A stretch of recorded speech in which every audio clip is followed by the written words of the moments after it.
Fini la trêve et elle revient devant vos écrans. Nicole Pochot avec le magazine Tac au Tac. Vous êtes nombreux à suivre le magazine Tac au Tac. Merci de votre fidélité. Tac au Tac passe au crible la situation sociopolitique et culturelle de l'heure. Vous êtes professeur d'université, élite, homme politique, ami de la culture. Venez participer dans Tac au Tac. Tac au Tac, le professionnalisme, l'art de savoir communiquer et relever son pays. Proposer des solutions pour le développement du pays. Tac au Tac, bientôt sur Baraka Télévision pour tout contact.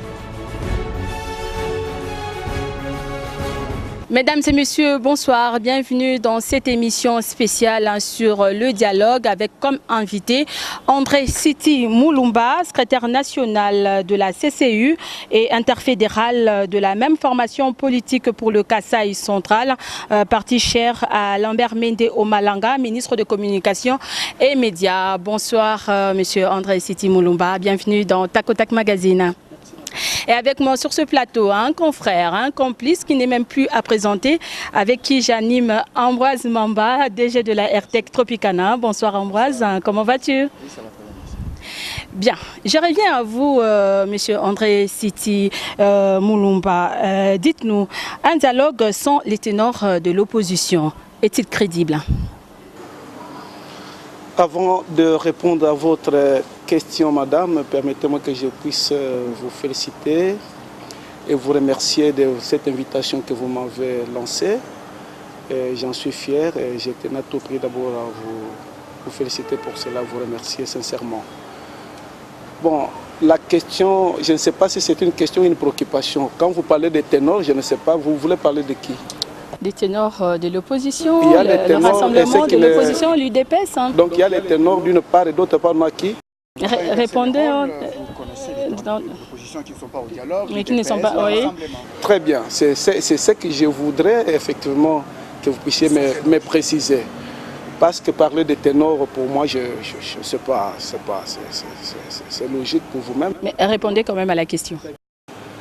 Ce qui est vrai qu'il y a une frange de l'opposition qui n'est pas au dialogue. Et je crois qu'il y a des tractations en coulisses qui se font pour que nos frères et sœurs, justement, de cette frange de l'opposition puissent rejoindre, justement, ceux qui sont déjà au dialogue. C'est ce que je sais. Pour cela, c'est une préoccupation parce que nous aurions souhaité que ces dialogues soient inclusifs, quand bien même la notion d'inclusivité ne dit pas l'unanimité. Ça, c'est tout le monde qui le sait, qui le dit.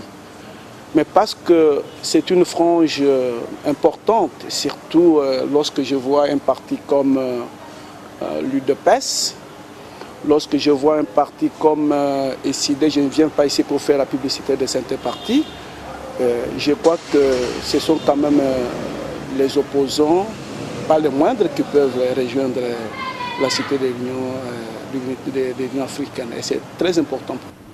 Comme le gros poisson, comme l'a dit Vital Kamerhe? Non, personnellement, ça n'engage que celui qui a déclaré cela. Je le considère comme étant opposant. Et il constitue quand même une frange importante de la population qui est derrière eux. Et je crois qu'ils sont importants ils sont indispensables pour ces dialogues et je pense qu'ils doivent rejoindre. Je crois ils sont patriotes, je pense bien. Lorsque vous regardez un papa comme Étienne Tshisekedi qui a vraiment lutté pour pratiquement pendant toute sa jeunesse jusqu'à cet âge, je le considère comme étant un sage. Donnons le temps au temps, je suis très convaincu qu'ils vont rejoindre le dialogue. Voilà ce que je peux dire à ces ministres. Et s'ils ne rejoignent pas, est-ce que le dialogue sera crédible? Très bien. S'ils ne rejoignent pas, est-ce que le dialogue sera crédible? Est-ce que c'est leur présence qui va rendre le dialogue crédible? Non. Le dialogue sera crédible en fonction des résolutions qui vont sortir, qui vont découler justement de ces dialogues. Parce que c'est un consensus qui sera trouvé qui va mettre tout le monde, toute la classe politique d'accord sur un certain nombre de préalables qui ont été posés, notamment comment organiser les élections, comment faire de sorte que ces élections puissent être apaisées, comment faire de sorte que ces élections puissent être crédibles et transparentes. Et voilà, donc si on sort de ces dialogues avec de telles résolutions qui mettent tout le monde d'accord, je crois qu'en ce moment-là, on pourrait parler de la crédibilité justement de la tenue de ces forums. Donc il ne s'agit pas des individus pour que si tel ou tel autre individu ne fait pas partie du dialogue, donc le dialogue ne sera pas crédible. Non, la crédibilité c'est en fonction des résolutions pour qu'on trouve un consensus qui va nous permettre d'avoir des élections apaisées. Et pour cela, il faut qu'il y ait le consensus qui sera dégagé. Donc moi je n'appelle justement la conscience et la responsabilité justement de nos frères et sœurs qui sont encore de l'autre côté pour qu'ils puissent rejoindre effectivement ces dialogues. Voilà. Et selon vous aussi, c'est l'intérêt général qui en fait l'objet. Pourquoi les divergences? Bon, moi je ne sais pas s'il y a les divergences. Hein. Quelles sont ces divergences? Je ne sais pas si vous pouvez m'en citer, comme ça on peut en parler. S'il y a déjà qui ne sont pas au dialogue. Il y a Kengo qui a claqué la porte, et puis il y a même la Senko qui menace aussi de claquer la porte. Oui, mais c'est ça ce qui fait même la fierté de notre démocratie. Ici, vous savez, Nicole, je ne voudrais pas parler des individus, moi je parle toujours des idées. Si je me lance dans le débat des individus, on n'en terminera pas. Parce que quand vous voulez parler du patriarche Kengo... Cela prouve déjà que c'est un mauvais débat. Tout à fait, mais quand vous parlez du patriarche Kengo, je crois, si je l'ai bien suivi, il était depuis le début, il était là. Après, j'ai suivi son porte-parole qui a dit qu'on ne pouvait pas choisir un modérateur sans que nous soyons associés. Donc, pensez-vous vraiment pour résoudre un problème de notre pays? Il faut nécessairement que tout le monde soit au dialogue, il faut nécessairement que tout le monde soit comme modérateur. Non, alors que l'intérêt général doit primer, c'est ça même l'intérêt supérieur de la nation, pour lequel nous nous battons tous, pour la patrie de notre pays. Alors lorsqu'on commence à chercher à poser des préalables par rapport au positionnement politique, et là ça dérange tout. Si c'est ça la divergence, je suis désolé. Et de l'autre côté, lorsqu'on parle de la Senko qui parle du respect du délai constitutionnel, mais je crois que vous êtes journaliste, vous avez suivi du début jusqu'au moment où nous faisons cette émission, nous réalisons cette émission, il n'y a personne qui a dit qu'on ne doit pas respecter le délai constitutionnel. On a dit seulement qu'on doit respecter le délai constitutionnel, mais par rapport aux contraintes techniques actuelles, cela ne nous permet pas justement de réaliser les élections selon la Constitution. Il faut trouver maintenant, dégager un consensus politique pour qu'on sache maintenant à quel moment on doit organiser telle ou telle élection, selon qu'il s'agisse des élections provinciales, locales ou législatives et présidentielles. C'est ce qui sera fait. Donc il ne s'agit pas je ne sais pas, de ne pas respecter les délais constitutionnels. Le délai constitutionnel sera respecté. Mais est-ce qu'actuellement, avec le temps qui nous reste, est-il possible qu'on puisse organiser les élections d'ici décembre? Non. Pour toute personne avisée et de bonne foi diront non, ce n'est pas possible. D'où le consensus. Et au niveau de la majorité, le respect de la Constitution a été le cheval de notre bataille tous les jours. Et comment considérez-vous les menaces du rassemblement pour le 19 décembre? Bon, moi je n'appelle pas ça menace, hein. Vous savez, c'est de bonnes guerres, je n'appelle pas ça menace, c'est de bonnes guerres. Nous pensons que le rassemblement, on est en train de vider un certain nombre de leurs préalables. Notamment, ils avaient déclaré qu'on puisse, ils avaient avancé comme préalable la libération des 110 détenus. Je crois qu'aujourd'hui, peut-être au sortir de cette émission, tout ça, voilà, les 5 chaînes, il n'y a pas question il n'y avait pas de problème politique avec la fermeture de ces 5 chaînes. À ce que je sache, il y avait un problème purement administratif parce que vous savez, madame, vos chaînes que vous savez sont des chaînes commerciales. Et ces chaînes commerciales doivent répondre justement aux lois établies. Ici, je vois les lois de finances. Et donc, ces chaînes devraient être en règle justement avec la DGRAD. Et je crois qu'elles avaient un problème de paiement de leurs taxes et autres. Et peut-être que si elles le font, automatiquement ces chaînes seront ouvertes. Il n'y avait jamais question de problème politique. C'était un problème purement administratif parce qu'ils n'avaient pas payé justement ce qui est dû à l'État. Il se trouve au moins par miracle que ces chaînes appartiennent au moins à ceux qui sont devenus opposants aujourd'hui. Oui. Seulement ces chaînes-là qui sont devenus opposants. Oui. qui ont des problèmes par miracle, des problèmes de redevance. Tout à fait, mais qu'est-ce que vous voulez dire? On dit que bon, lorsque vous êtes opposant, vous êtes la majorité, vous ne pouvez pas être, vous êtes au-dessus de la loi et que vous ne pouvez pas payer l'État ce qui lui est dit. C'est ça le problème dans notre... Parce que ça aussi, ce n'est pas la démocratie. Lorsque vous êtes un monsieur, une personne physique ou morale, lorsque vous ne voulez pas respecter les lois établies de la République, vous êtes un incivique. Vous êtes un incivique. Moi, je paye mon impôt personnel. L'hyper, je le paye, monsieur. Moi, je paye. On retient ça à la source. Mais pour quelles raisons les autres qui ont des chaînes commerciales, je dis bien commerciales, à caractère commercial, qui font des bénéfices. Vous n'avez pas répondu à ma question. J'ai posé la question de savoir, il se trouve par miracle que ce soit seulement ces chaînes appartenant à ceux qui sont devenus opposants. Mais qu'est-ce que vous voulez insinuer? Vous voulez dire qu'il y en a d'autres qui ne sont pas opposants, mais qui ne sont pas réglés avec l'État? Pouvez-vous m'en citer une, par exemple? C'est ça le problème. La loi, elle est dure, c'est la loi. La loi n'a pas la loi a un caractère général. Moi, je ne suis pas juriste, je suis économiste de formation. La loi ne choisit pas qui est de l'opposition, qui est du pouvoir. La loi régit toute la société dans son ensemble, à ce que je sache. Donc vous voulez dire que toutes ces chaînes-là ont des problèmes de redevance? Mais je crois qu'on l'a dit, et vous avez suivi lors d'un point de presse de son Excellence, Monsieur le ministre de la Communication Média, j'ai cité Lambert Mende, qui l'a dit, que ces personnalités ou ces chaînes payent leurs redevances auprès de la DGRAD. Même RLX TV. Mais là, vous voulez parler de quoi? Je ne comprends rien. Madame, je crois qu'on va faire tout ce qui est nécessaire pour que nos frères et sœurs opposants viennent à ce dialogue qui est très important et déterminant pour le devenir de notre nation. Ok, revenons au dialogue. Près de 300 personnes sont au dialogue. N'est-ce pas pléthorique? Ah, c'est plus de 300 personnes? Près de 300 personnes qui sont au dialogue. Quel est le problème? Mais il y a quand même surcharge, ils sont nombreux quand même voilà. Pour un dialogue. Voilà. Nous ne pouvons pas dire quelque chose et son contraire à la fois. Je crois que vous m'avez posé la question de savoir pourquoi les autres ne veulent pas venir, pourquoi les autres ne sont pas là. Nous sommes justement à la richesse de l'inclusivité. C'est ça justement.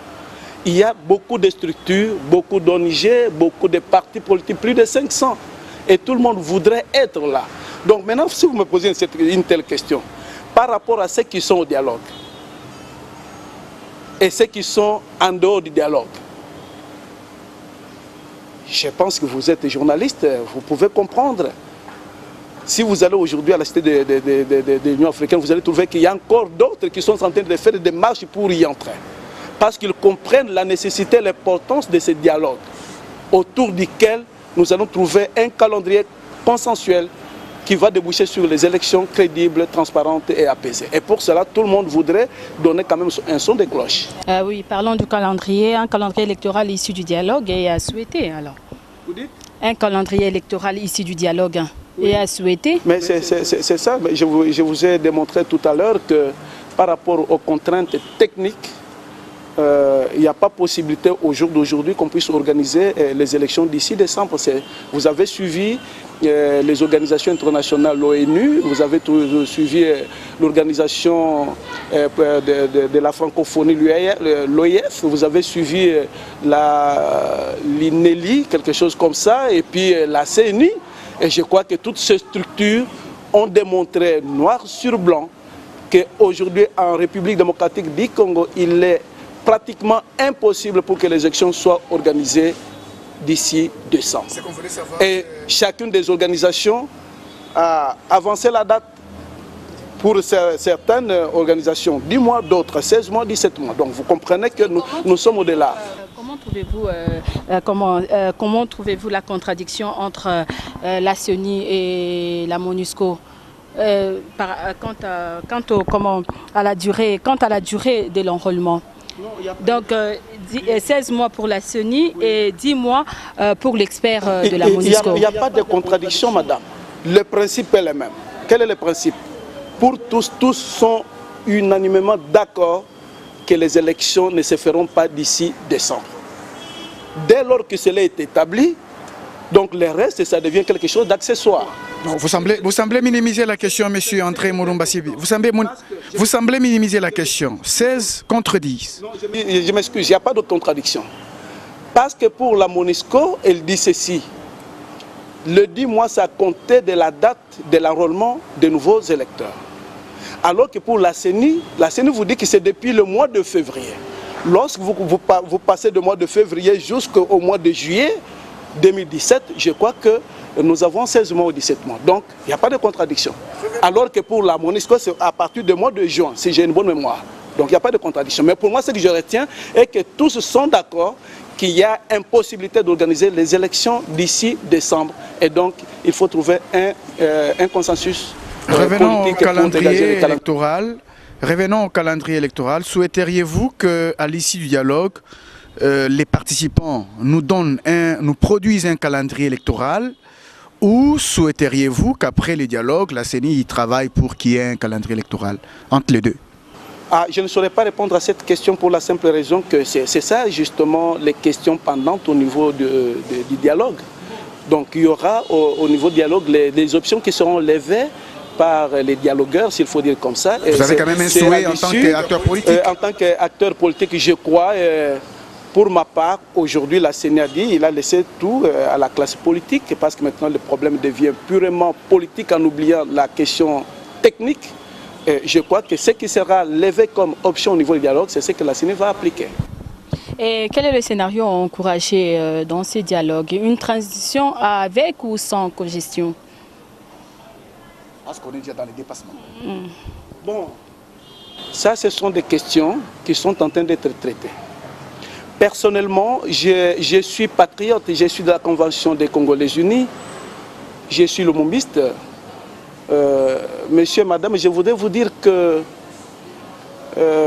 avec la démocratie qui est née dans notre pays, j'aurais souhaité qu'on cesse justement avec des combines politiciennes et qu'on puisse effectivement organiser les élections à tout moment pour que vous et moi, chacun à ce qui les concerne, puisse effectivement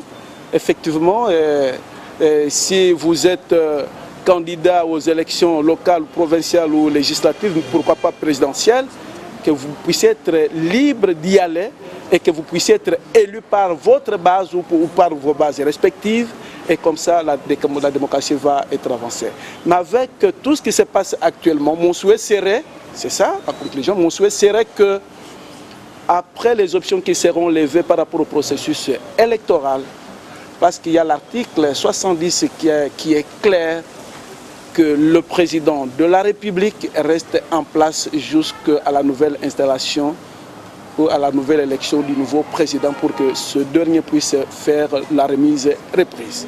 Et pour cela, lorsque les options sont levées, peut-être en nous disant dans une année, dans 2 ans, il y aura, on pourra envisager la possibilité d'organiser les élections, on laisse les institutions démocratiquement élues évoluer normalement pour que nous puissions justement arriver à ces échéances électorales. C'est mon point de vue qui ne m'engage que moi-même. Donc ça signifie à ces moments-là que les opposants au dialogue, ils sont allés pour vous laisser encore gérer le pays pendant la transition. Ils ne nous laissent pas, je crois que il y a eu les contraintes indépendamment des institutions. Et donc, de ce fait-là, je ne vois pas comment on nous laisse alors que c'est nous... Vous refusez la cogestion, mais ce n'est pas pour rien qu'on a parlé de la majorité. On parle de la majorité parce que c'est nous qui représentons le peuple. Parce que nous avons gagné les élections. C'est ça, non? Mais et donc, les restes, ce sont des minorités, doivent laisser le pays être géré jusqu'au moment où nous allons organiser les élections. Est-ce qu'on ne tombe pas dans un contexte de l'illégalité, l'illégitimité, pour qu'effectivement il y ait cogestion que vous ne souhaitez pas, justement? Non, tout a été réglé par la Constitution. Je vous ai parlé ici de l'article 70, qui dit que si rien ne va, le président en exercice reste à l'installation du nouveau président. Donc c'est clair, l'article 70 est clair. Mais ça, c'est mon point de vue. Je peux me dire que ce n'est pas le point de vue de ma formation politique, la Convention des Congolais Unis, parce que nous ne sommes pas encore unis quant à ce. Mais c'est mon point de vue. en tant que responsable au cadre de ces partis, et je ne peux qu'émettre mon point de vue. Et donc, mais si au dialogue, on trouve que par rapport à ce qui se passe dans le pays, pour apaiser les esprits, pour qu'il y ait la cohésion nationale et pour que les autres ne se sentent pas lésés pour telle ou telle autre raison, si les politiques pensent qu'il faut se mettre d'accord pour co-gérer la République, il va de soi, ça, ce n'est pas mon problème. Mais moi, ici, je suis en train de mettre mon souhait, voilà. Les résolutions du dialogue seront-elles, d'un point de vue juridique, opposables à tous, hein? Oh, madame, je crois qu'avec l'évolution justement de tout ce qui se passe, nous verrons tout ce qui va se faire, mais je sais que ça va déboucher sur un compromis politique. Et ce compromis politique, cela doit découler de toutes les conséquences justement qui proviendraient de ces compromis politiques, c'est ce que je sais. Maintenant, parler de l'égalité, non, il n'y a pas l'égalité parce que vous savez, moi je ne suis pas politologue, mais je sais seulement que les faits politiques précèdent les droits. Opposable à tous. Opposable. C'est ce que j'ai dit. Opposable à tous, bien sûr. Opposable à tous. Les compromis politiques seront opposables à tous. Ces compromis qui sortiraient justement du dialogue sera opposable à tous. Et va s'imposer à tout le monde. Même pour ceux qui ne sont pas au dialogue. Parce qu'il ne s'agit pas seulement des politiques. Il s'agit aussi de la société civile. Donc toutes les couches sociales sont représentées à ces dialogues. Je ne sais pas si je me fais comprendre. Et donc toutes les résolutions seront exécutoires et opposables à tous. C'est mon point de vue. Alors, opposable à tous, ça signifie que même ceux que vous souhaitez intégrer les dialogues, même s'ils ne sont pas là, ils vont s'incliner devant les résolutions du dialogue. Ils vont s'incliner. Ils vont s'incliner parce que n'oubliez pas que tout ce qu'ils ont toujours défendu, le respect de la Constitution, ça sera fait. Mais compte tenu des contraintes, ce n'est pas possible. Qu'est-ce qu'il faut? Les consensus. Le débat se passera comment à ce moment-là? Parce qu'eux, à leur niveau, évoqueront la Constitution. Vous évoquerez les résolutions du dialogue. Il y aura un bras de fer. Il n'y aura pas un bras de fer. C'est pour cette raison que je leur demande. Et je demande particulièrement aux patriarches, les sages Etienne Tshisekedi wa Mulumba, qui n'est pas n'importe qui. Vous n'oubliez pas qu'il y a eu beaucoup de gens qui ont pris le pouvoir. Il y a beaucoup de gens dans ce pays qui préfèrent prendre le pouvoir par des rébellions et autres. Et lui s'est toujours battu pour prendre le pouvoir selon les principes démocratiques. Et je ne le vois pas, lui, faire un bras de fer pour qu'il puisse soulever la population. Pour que cette population puisse s'opposer aux résolutions exécutoires et opposables à tous pour créer le chaos. En ce moment-là, je crois que nous avons des lois de la République qui vont s'appliquer dans... Et sinon, ne serait-il pas obligatoire, nécessaire d'obtenir l'inclusivité dans ces dialogues? Madame, mais je crois que vous êtes des journalistes et pas les moindres. Vous avez constaté que la majorité, ça a commencé d'ailleurs avec l'UDPS. N'oubliez pas, c'est ce qui me fait mal. Je me demande et je m'excuse. Vous savez que c'est Papa Etienne qui était le premier à demander les dialogues et qui a dit quels que soient les problèmes, nous sommes capables de les résoudre entre Congolais. Il y a eu des va-et-vient en Europe par la majorité. Edem Kodja a fait plus de 3 tours. Et c'est à l'issue justement de leur rencontre qu'ils ont conclu justement pour que ces dialogues puissent avoir lieu. Mais malheureusement, lorsque le président de la République a convoqué ces dialogues, 48 heures après, c'est le même parti politique, l'UDPS, j'ai cité, qui a récusé encore la convocation de ces dialogues. Donc on ne comprend pas. Mais pourquoi vous les soutenez? Vous soutenez Edem Kodjo? Pourquoi? Quelle garantie vous a-t-il donné? Il y a un problème avec Edem Kodjo, madame. Pourquoi on le récuse? Parce que jusque-là, on ne comprend pas pourquoi on le récuse. Le dialogue, c'est un dialogue. On dit que c'est un facilitateur. Il n'entre pas dans le jeu. D'ailleurs, vous avez compris, actuellement, avant-hier, c'était Kamer, aujourd'hui, tout ça, c'était Tamamouan. Ce sont les Congolais entre eux. Mais il facilite justement ces contacts entre les deux partis, d'une part l'opposition, la société civile et la majorité présidentielle. Il n'est pas là pour dire non, vous devez faire ceci, vous l'opposition, vous allez faire cela. Non, c'est pour faciliter justement ces contacts, ces échanges, pour mettre tout le monde ensemble. Mais il n'est pas là pour s'opposer ou pour imposer ses points de vue. Non, nullement. Et donc vous les récusez pourquoi? Et au nom de la paix, la majorité, l'opposition, vous ne pouvez pas vous mettre ensemble pour sortir ce pays. Mais qui va le remplacer, madame? Parce que c'est bien qu'on les récuse. Pour quelle raison? Et on va le remplacer par qui? Parce qu'il y a un panel de la communauté internationale, madame. Donc pensez-vous que nous, les Africains, nous les Congolais, nous ne sommes pas capables de résoudre nos différends? Il faut qu'il y ait un étranger, surtout celui qui a la peau blanche. Si c'est un étranger, un Africain qui a la peau noire, et cela ne convient pas, il faut toujours la peau blanche. Madame, je ne voudrais pas, vous savez, je voudrais avoir un discours apaisé. Si vous me demandez que je commence à parler en tant que panafricaniste, alors je risque de déranger beaucoup d'observateurs, beaucoup de téléspectateurs. Voilà pourquoi j'évite. Parce que aujourd'hui, ceux qui semblaient être avec l'opposition sont tous au dialogue. Et tous souhaitent que la frange de cette opposition puisse rejoindre les autres qui sont déjà au dialogue. Alors maintenant, pour qui ils parlent? Qui va les soutenir pour le moment? Ça n'a pas de sens. Moi, je leur demande de venir. S'il y a des problèmes, nous les Congolais, nous sommes capables. C'est très honteux, 55 ans après, 56 ans après, madame, qu'on puisse résoudre nos différends par les autres, qui ne connaissent même pas nos réalités sociologiques, qui ne connaissent pas nos réalités politiques, qu'ils viennent résoudre nos problèmes. Non, non, c'est de l'aliénation mentale. Je suis désolé de le dire. Une des grandes motivations du dialogue est d'éviter la violence. Que ferait-on en cas de violence? Mais il n'y aura pas de violence. Pourquoi violence, madame? Pourquoi vous souhaitez qu'il y ait violence? Pourquoi il n'y aura pas de violence? Je vous ai dit, avant que le dialogue ne se termine, je ne suis pas un prophète, je le souhaite très bien, de vive voix, avant que le dialogue ne se termine. Vous allez voir que nos frères du rassemblement vont rejoindre les autres. Je suis très convaincu, parce que je les connais personnellement. Je sais que ce sont des patriotes.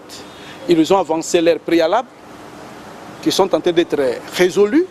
Donc, d'ailleurs, presque tous leurs préalables sont vidés de leur substance. Il n'y a plus de préalables. S'il y a des préalables, ils ont exigé à ce qu'on puisse libérer Diomi Ndongala et Muyambo. Et puis il y a 5 autres chaînes là au niveau du Haut-Katanga. Oui, mais si vous m'avez suivi, madame, je l'ai déjà dit, que les 5 chaînes n'avaient rien à voir avec la politique. Ce sont des chaînes qui devaient payer les redevances à l'État. Dès que cela est fait, on va ouvrir ces chaînes sans problème. Vous avez suivi le modérateur Kamer qui a dit que lui aussi avait ses problèmes. Il a payé. Il a demandé aux autres, il a exhorté les autres de payer leurs redevances et on va ouvrir immédiatement. D'ailleurs, il n'y aura pas de problème. Mais pour les cas de Diomi, les cas de Moyam, vous savez, ce sont des sujets délicats, madame. Parce que c'est vous ici de la presse audiovisuelle et de la presse écrite, à tout moment, à la longueur des journées, vous ne cessez de combattre les violences sous leurs diverses formes.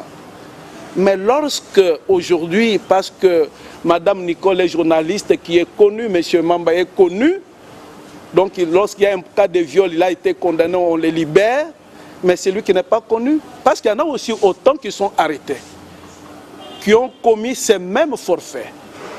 Pourquoi faire 2 poids 2 mesures, madame? Pourquoi faire 2 mesures de poids?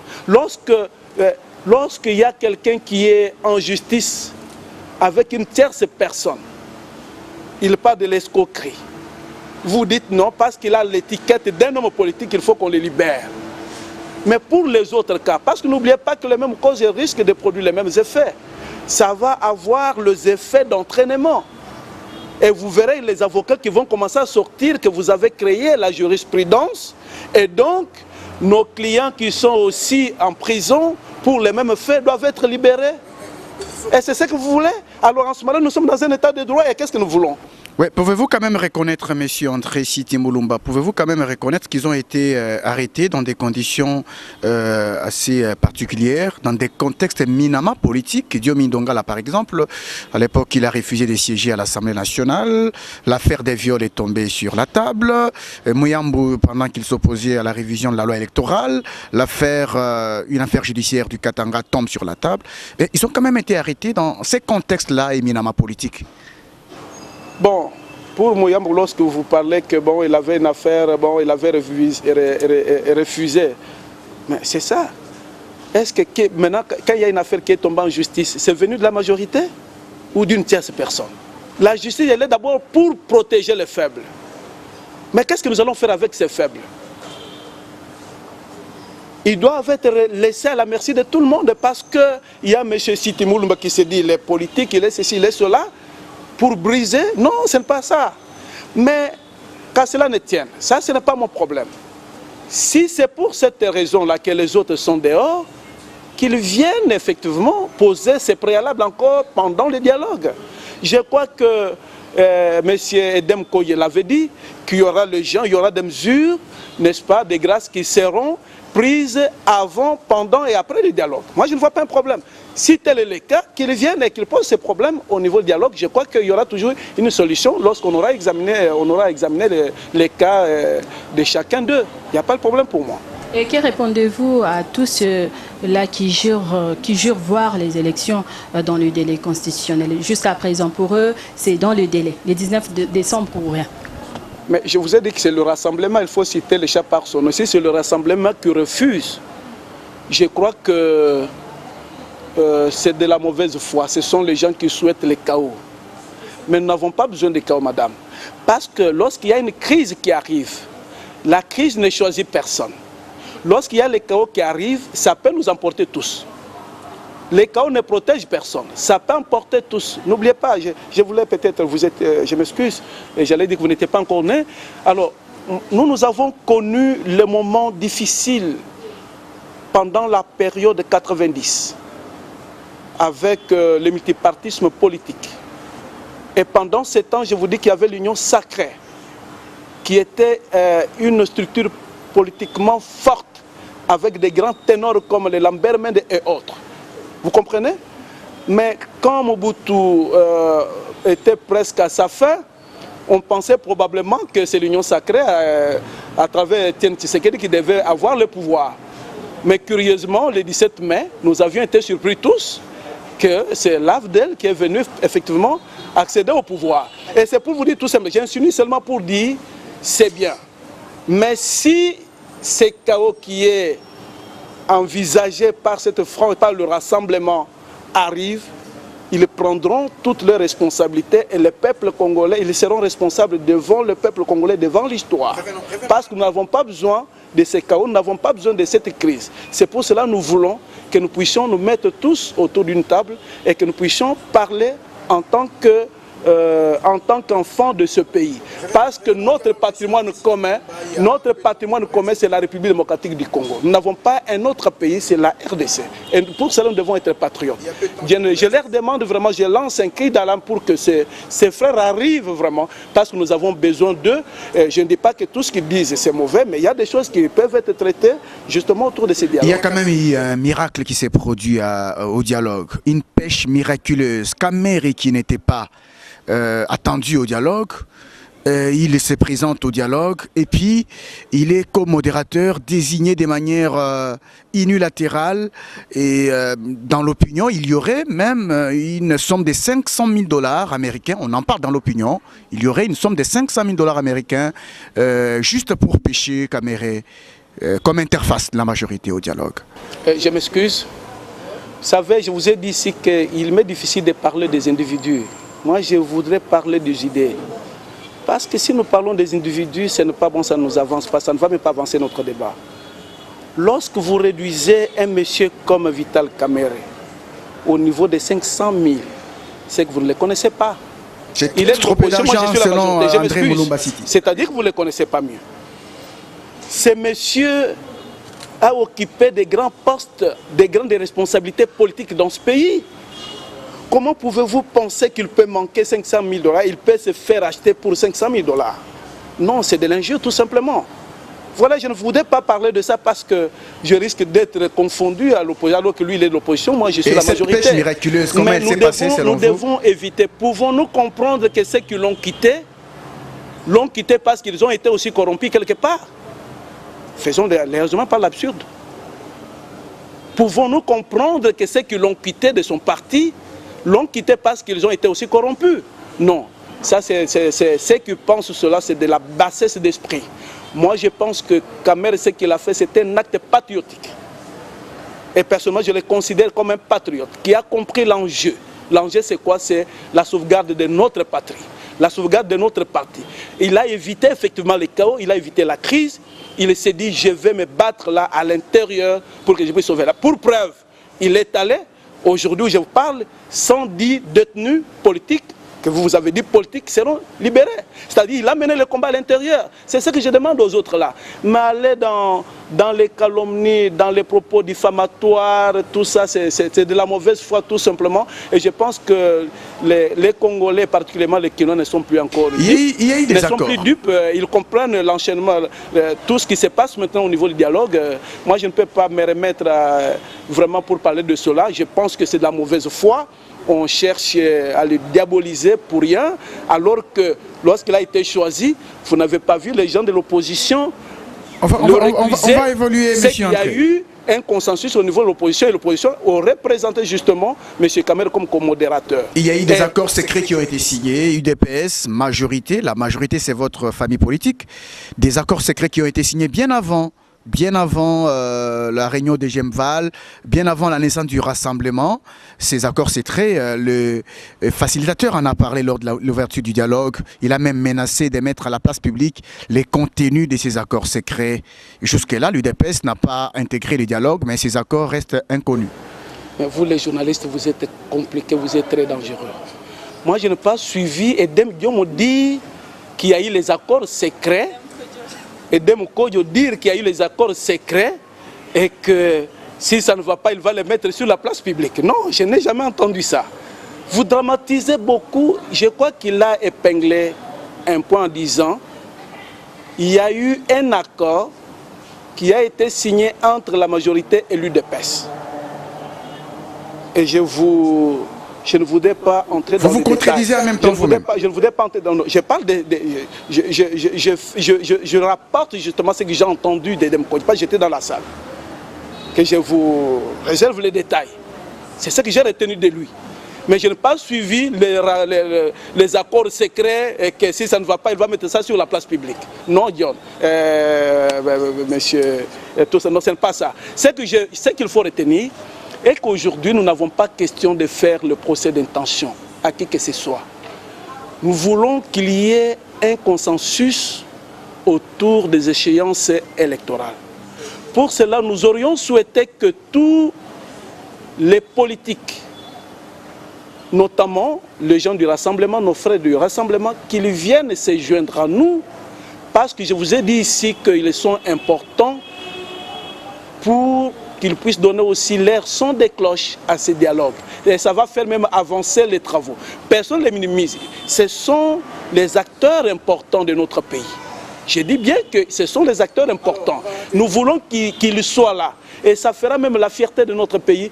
Et sous d'autres, si on dira que les Congolais, et même pour une fois, ils ont résolu leurs problèmes entre eux sans qu'il y ait question d'actualité. Question d'actualité. Il y a dans les Hauts-Katanga, à Kasumbalesa, la frontière entre la RDC et la Zambie, une population survoltée après l'arrestation d'un policier qui aurait tiré à bout portant sur un homme.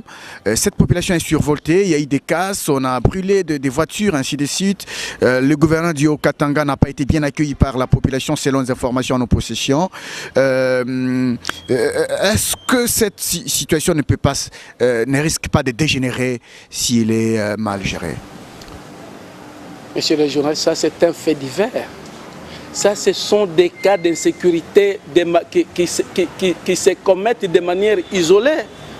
N'oubliez pas que lorsque vous passez dans une avenue, si vous écrasez un enfant, À la minute qui suit, la population est sur vous, sur votre dos, au risque de brûler votre véhicule.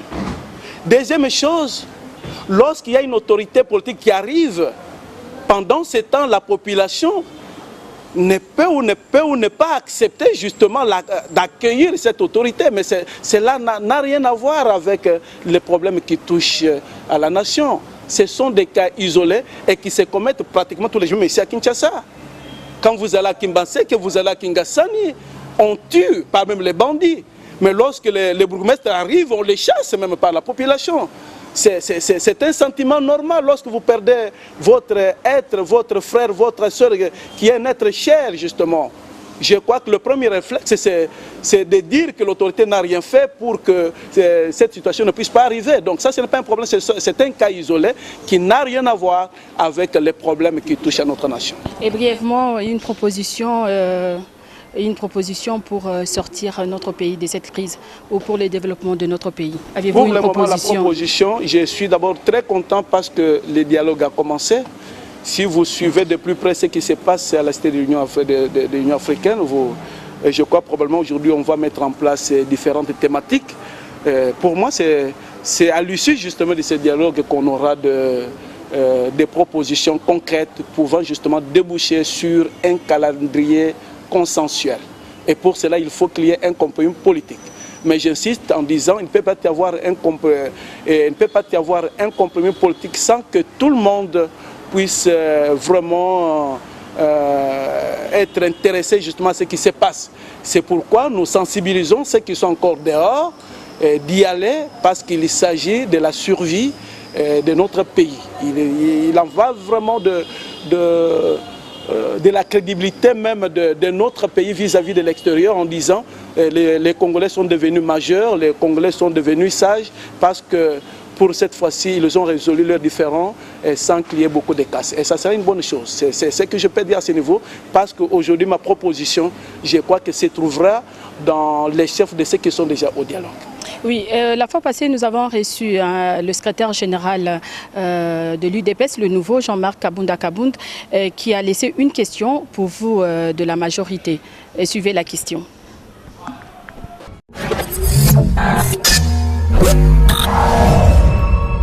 S'il était la majorité présidentielle, je dirais, est-il réellement content de voir aujourd'hui le dialogue commencer sans la véritable opposition? Est-ce qu'il se sent à l'aise? Il est à l'aise vraiment. Et croit-il que ça va aboutir à des solutions?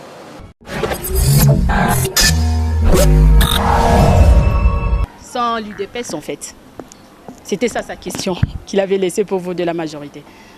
Que répondez-vous à ça? Je viens effectivement de suivre justement ce qu'a dit le secrétaire général de l'UDPS, mais je crois qu'il ne m'a pas posé cette question à moi en tant que membre de la majorité. S'il pense que l'UDPS ne peut pas être, si nous ne sommes pas à l'aise sans la présidente de l'UDPS au dialogue, je l'invite à y aller avec son parti et ils pourront bien poser cette question-là au dialogue. Mais ce que je sais est que nous avons besoin de l'UDPS. Nous n'avons pas besoin seulement de l'UDPS, nous avons besoin de tous ceux qui sont en dehors du dialogue, notamment le rassemblement dans son ensemble. Nous avons besoin parce que je pense que ce sont des personnalités, pas les moindres, mais qui ont un mot à dire sur l'avenir, le devenir de notre pays. Et notre souhait serait qu'ils viennent pour débattre ensemble des questions cruciales qui touchent à la nation congolaise. Voilà, donc il ne s'agit pas de répondre à la question parce que lui comprend bien que nous sommes dans une période cruciale où tous nous devons nous mettre ensemble et parler de nos problèmes. Il n'y a pas quelqu'un d'autre qui viendra résoudre le problème parce que personnellement je pense qu'il n'y a pas quelqu'un qui voudra le bonheur du Congolais en dehors des Congolais eux-mêmes. Et un mot de la fin pour conclure parce que nous sommes déjà arrivés à la fin de cette émission spéciale. On a déjà épuisé notre temps. Oui, déjà d'ailleurs. On a épuisé notre temps. Oui, on a déjà épuisé. Dans un mot de la fin rapidement. Bon, le mot de la fin c'est que je suis d'abord très content pour cette occasion que vous m'avez offerte pour débattre de ces questions liées ou relatives au dialogue qui est en marche, comme nous le disons, le train est en marche. Et ici, ce que je peux demander, ce que je peux dire que je sollicite vraiment, ou je demande à nos frères et sœurs, à nos amis, nous en avons au rassemblement, à nos parents qui sont encore en dehors du dialogue, que c'est le moment, ce moment est crucial, qu'ils viennent. Il n'y a pas de questions taboues. Vous avez suivi depuis le début de ce dialogue, il n'y a pas de questions, de sujets tabous. Tout ce qu'ils ont comme préoccupation, comme problème, ils peuvent le mettre sur la table et on va les débattre entre les Congolais. Ils trouveront toujours des issues favorables pour le bien-être du Congolais et pour avoir un consensus sur les élections futures. Merci André Siti Moulumba d'avoir répondu à notre invitation. C'est la fin déjà de cette émission. L'heure est à présent à la remise de cadeaux et la signature dans le livre d'or. Notre hôtesse est absente aujourd'hui. Elle a repris avec ses cours, donc c'est moi-même qui remettra le cadeau à notre invité. Voilà. Je suis très heureux. Ce petit cadeau, c'est juste pour vous dire merci d'avoir accepté notre invitation. Merci beaucoup. Et pour un moment, vous allez signer dans le livre d'or.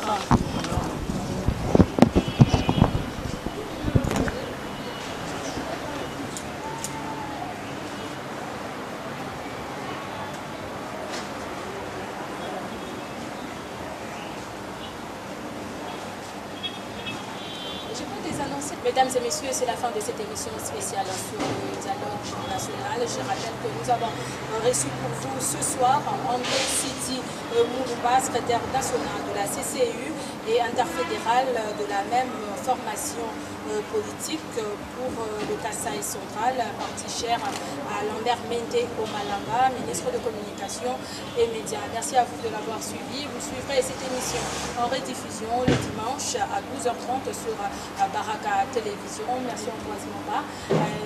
Merci à la grande équipe technique qui nous a aidé à préparer cette émission. Au revoir et à la prochaine.